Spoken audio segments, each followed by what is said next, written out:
Hello, this is Sylvia Alls coming to you, reporting to you from Channel 96. Dr. Giovanni, thank you so much. Nikki. Nikki, you want me to call you? Yeah, Nikki. Okay. That's my name. Okay. Thank you, Nikki, for coming out here and doing this interview with me. I Sure. really appreciate it. Just a few questions I wanted to talk to you about. Anything in particular. Just some general questions, just for the audience and myself to get to know you more as a person. First question I wanted to ask you is, what compelled you to come speak with us at Savannah State University today? I wasn't compelled. I was spending my day at Savannah correcting the words. My students make them crazy too. I was invited, and I really try to say yes to everything, and so Savannah State would be no different. But I have Georgia connection because my family's from Albany, Georgia. My mother's family is from Albany. So coming to Georgia, period, is coming home. I must say I was smart enough not to come through Atlanta, or I'd be stuck over there even yet.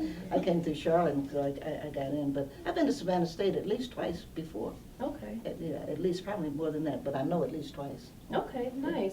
Now, I did read somewhere that you grew up in Lincoln Heights, I believe, and that's in Cincinnati, Ohio. And it's the majority of it is a black neighborhood, black suburb. Is there anything in particular from your childhood that made you want to write, or anything like a subconscious thought that compelled you to write later on in your years? I don't think so. I haven't written so much about Lincoln Heights. I should say Cincinnati is the largest, closest city. Lincoln Heights is its own city, and it's located in what is called the Valley. At one point, coming from Cleveland on the lake to Cincinnati on the river, there was going to be a canal. And the canal was going to come just straight through, actually, Ohio, if you can envision Ohio. And the land here, because this is going to be higher land, ultimately is going to be Lincoln Heights. Because of the race riots, and I'm on you kids about this, and I guess I'm not going to apologize, and you shouldn't either, but I'm not, because you don't know enough history. And you're not seeing the particular reason to learn the history. So you're taking some of the superficialities that you see and treating them as if that they were significant. They're not. And so a word makes a difference. Okay, so I'm not being mean, I just want you to know that. So because of the race riots in Cincinnati, right after the Civil War, though it was the blacks that actually saved Cincinnati because they were conscripted, which you're not supposed to do it. But black men who we did not want to have guns and did not give them guns, they were conscripted to fight to keep General Beauregard and them from coming across the river from Kentucky. If Beauregard had come across from Kentucky, he saw the black men, by the way, and something told him they don't have guns, but he couldn't take the chance. He thought he was being suckered, and so he didn't. If he had come across the river, he would have killed those people. He would have defeated them because they didn't have weapons, and there were no white men behind him with weapons. Then he would have controlled, as the Monongahela and the Allegheny make up the Ohio, and it goes down, and it's going to go into the Mississippi.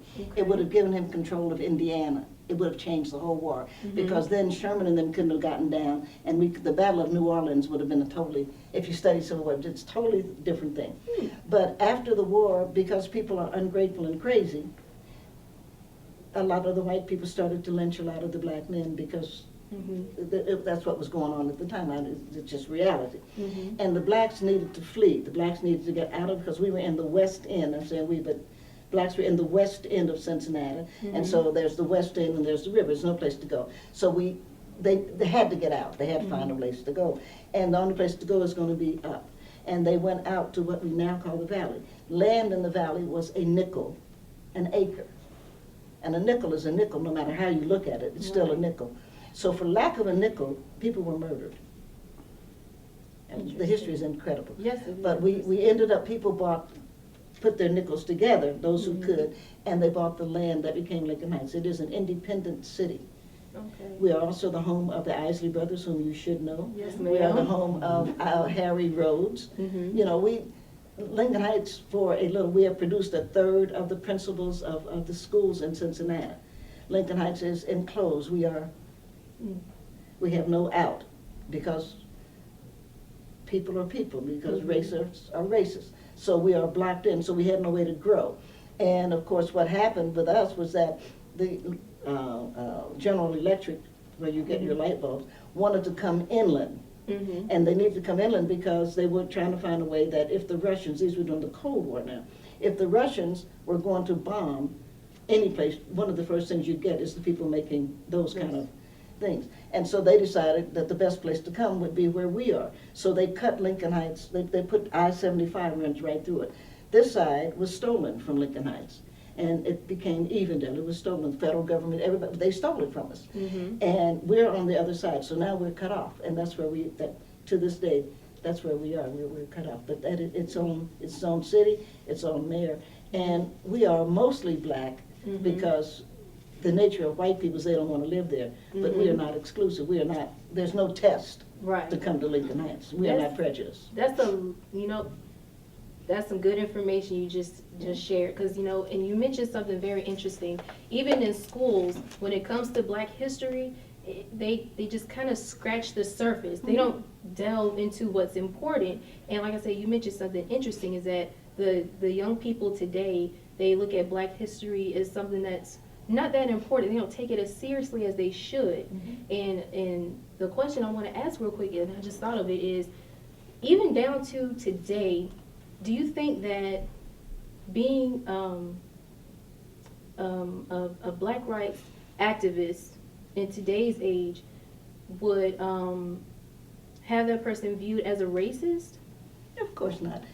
First of all, the history of Black Americans is an incredible part of America, because if you subtract even at slave labor, and that would be African, because we had that whole Middle Passage, before. That second generation is going to be American, right? But even if we subtracted slave labor, then we don't get the amber waves of grain, as it were. We don't get the land being developed. And nobody wants to give anybody credit for that. But one of the reasons, actually, if I may answer a question you didn't ask, one of the reasons you have to read your poets, and that you have to read your novelists, and that you have to listen to the songs. And even today, people don't like hip-hop because hip-hop tells the truth. And they say, oh, hip-hop is vulgar. Well, you have to call an MF an MF, and I couldn't agree more. But hip-hop tells the truth about life in the cities. It does. And if you keep going back, the blues tells the story, but if you go back, the spirituals tell the story. And all of that becomes incredibly important, because sometimes the history doesn't. Because the people that believe in a lot of that, John Hope Franklin's a great historian, by the way, and he's a Fisk guy, he went to Fisk, and then he went over to Duke. And I don't think, John tells great history, but most people aren't going to read that. But almost anybody will read Beloved, because, Toni Morrison is going to do that. So even I was mentioning the history of Lincoln Heights. It's in a poem that I wrote for the Isley Brothers. I grew up with them, called Brother, Brother, Brother, and just try to deal with what they did, the city that they came from, and what they did. And you have to read the poetry. You just have to. You have to know. You have to read a Gwen Brooks to know what was going on in Chicago. And there are going to be, traditional histories, but mostly it's going to come through your novels and through your look, you'd have to read Lorraine Hansberry. I mean, just seeing A Raisin in the Sun.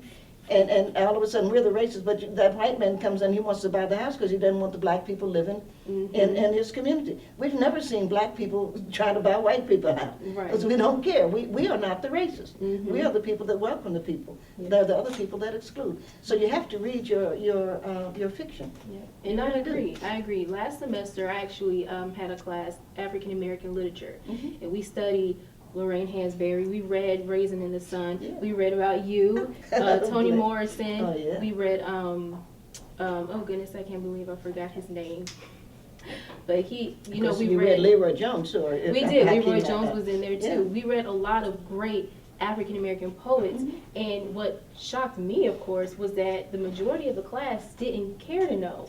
And it was kind of sobering. Like, where do you get this from? Does it come from the house? Does it come from your upbringing, that you don't care about your own history and about yourself? And, it just made me think, what can we do today to get young people involved? What do you think that we as a society, as the Black community, what can we do to get the Black youth today to be interested? I think you have to tell them. Something that I don't know. I don't deal with little kids or young kids, so I don't know what they know. I know people don't go to church so much, and I know churches have become business much more than, for example, spiritual homes and things like that. I think you have to tell the story, and you can only preach to the saved. You can only tell the story to the people that are going to do it. But I'm not the kid that ever sits and thinks, oh, the kids don't care. It's for us to find a way to present it. They don't like their spinach either. But if we let them continue to eat, fast food, they're all going to be dead very soon. So it doesn't matter what we do. They're blown up. You look at them. I mean, that's unnatural fat on these kids. You have to be careful what you put in your mind, and you have to be careful what you put in your body. And obviously the crisis, and Michelle Obama is trying to take it up, but the crisis is not that the kids don't care, it's that cheap food fills you up, but not as much as good food. And so they buy cheap food because they don't have the money to buy good food. And all the time, we grew up on greens and cornbread and things like that. Well, that's all good for you. We live forever. If nobody would have killed us, look at my generation. We live forever. We don't have bad diseases. These kids have all got diabetes. They're 12, 13 years old. They're weighing 250 pounds, 300 pounds. They're blown up. And everything is supersized. So obviously the government, which needs to take care of a number of things, but one of the things they need to take care of is what is actually in the food. But it's really cheaper. It's cheaper to buy McDonald's or a double burger, than it is to go to the store and buy, for example, a really good piece of beef or a really, we're here in Savannah, so I'm sure, fish is just out there, but you have to be able to cook it too. So where's the cooking class? And we were laughing because I'm a Southerner, so I love to cook. And when my son was a little boy, and he's grown, he's an old man now, but Thomas, I cooked for Thomas because I thought he should know how to cook. Well, if you're going to cook with a kid, the one thing you have to do is you have to eat what they cook. And so every Wednesday was Thomas's day to cook. And so whatever he cooked, because my father had a stroke and I moved back home, and whatever he cooked is what we had to eat. And I was serious about that, because how's he going to learn to cook, right? If you know, how's he going to learn to think if you don't talk to him? And then if you talk to him, that means he has to listen, right? And you have to listen to what he has to say, and you have to respond. I mean, I don't know where parenting is going. I just can't blame the kids. I think the kids are all right, and I think that the kids are probably about 10 years behind where they might be if parents were paying a little more attention. But a lot of these parents were traumatized because the parents of these kids have been in war forever. And now they've been in Afghanistan, that other thing, Iran. We went from World War I to Korea to Vietnam. It's all been war. And so you've got all these traumatized people, and the government doesn't want to take credit for that. They don't want to take responsibility, I should say. They take credit for that. And I think that it's difficult to be a parent under those circumstances because you're nervous, you have other issues, and nobody's addressing them. Right, and all that was great information. That was good. I really appreciate it because you mentioned something, I can't remember word for word, but you said that the kids today, they're fine. It's the parents that are... And the parents need support. Right. The parents need support because the government has traumatized the black community. Yes, they And I must say that this president, 44, hadn't done any better. Obama hasn't done any better for the black community than George Bush did. And the black community is incredibly, and the Appalachian, because these are two communities that get impacted negatively. We've not done the support that we need for the people that we have traumatized. What do you think? Well, where do you think the breakdown took place within the black community? Because you were a key figure in the black arts movement. And this was when black pride was on a high. Everybody had their fists in the air. They had their afro, their natural hairs, wearing the dashikis and, things like that. And then you kind of see throughout history, it kind of just went on a decline. Where exactly do you think? We won. I mean, on that level, we won. The voice of black America is the voice of planet Earth. I don't care where you go now. You go to Russia. You can go to Afghanistan. I don't care where you go. Yugoslavia. You hear rap. People are rapping, and that's our voice. We won that. And again, the glass is either half empty or half full. So you're talking to a girl who believes that the glass is always half full. Okay. And I think that a lot of people want to say to your generation, well, you didn't. The glass is half empty, but it's not. That was one, and in terms of the arts, that's been resolved. Because if you just look around the world, what Black American really men are doing, the world is doing. However funny y'all look, whatever y'all, the men are doing. You know, you see people, now you've seen blonde dreads. Yeah. You know, I mean, and what kind of, so we know the impact of Black Americans. It's up to Black Americans, it's up to your generation to learn something and to be sure to put it out. Is it going to be the same impact that it was when it was new? No. But you look at Jay-Z, you look at Beyonce. I remember the first time I saw Beyonce, for example, and I was in the London Underground. I was getting ready to take a sub, I was, you know, and I looked and I was like, what? And I mean, that's beyond, you know, it's like, who is that and what's she doing? What is a Black woman doing in London? I mean, there you are. And I just thought, wow, that was really, you know, and so I was really very pleased about that. But you look at what Jay-Z and them are doing, and again, look at what rap is saying. They're telling the story. And so what we have allowed is the racists to tell us that they shouldn't do that. So they murder a really great kid, and I've complained about that. I write about it, and I'm not alone in that. They murder a great kid like Tupac, because everybody could see what Tupac was going to do, but then they murdered a great kid like John Kennedy, because everybody could see what John Kennedy was going to do. And so we've let the racists control how we look at things, because nobody wants to say you're a fool. I say that constantly. I do, because hell, they're fools. And if you let people tell you negative things about yourself, and you know damn well you're not. You're not stupid, you're not ugly, you're not mean, and you're not a racist. So if you let somebody say that to you, that's on you. I don't know how else to say that. You just have to say, that's on you, because you know that's not true. And so you have to say to yourself, why are they putting this on me? You have to look at They're trying to put you down, because it's not on you. And that's something you have to fight about, because we live in a world that very few people, we live in a world right now of multi-billionaires. You know, something's wrong with that. I'm not against money. Money's an interesting thing.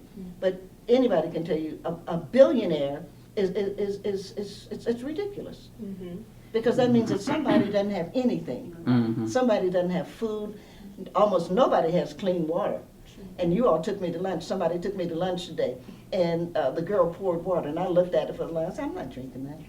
And you know, I don't know about Savannah. You know, I'm not picking on Savannah, but I know that we have a water crisis on Earth, and it's not a crisis. New Orleans doesn't have a water problem. Venice does not have a water problem. Earth has a water problem. Kalahari's not having a problem. Earth has this problem. We've got these stupid dams, and the Colorado River is losing an inch a year. So pretty soon it's going to be the Colorado Stream. This is an earth problem, because human beings without water cannot exist. It's just that basic. We are mostly water. Your body is mostly water. And if we don't have good, clean water to drink, what's going to happen to the Appalachians? Because I hope you're keeping up, because that is so serious. The coal mining people have in trying to start new veins of coal, are using chemicals to eat out, to go through the brick wall, not brick, but the stone. And those chemicals, of course, because where else are they going, have leaked into the water. So that now in West Virginia, we're having kids that are sick already. How many kids are going to die? And the coal company is saying, well, it wasn't our fault. We didn't. I did hear something. I did read that. And of course, it's making its way down. Now, Indiana's going to have the next big problem, because that's where it's going to be. And nobody really cares about white people in Appalachia or the poor whites in Indiana, right? But this is something that they need to answer for. And they're like, well, we're rich and you're not. I know those people. They don't live there. The people that own the coal companies don't live in West Virginia, and they don't drink the water either, because they know it's poison.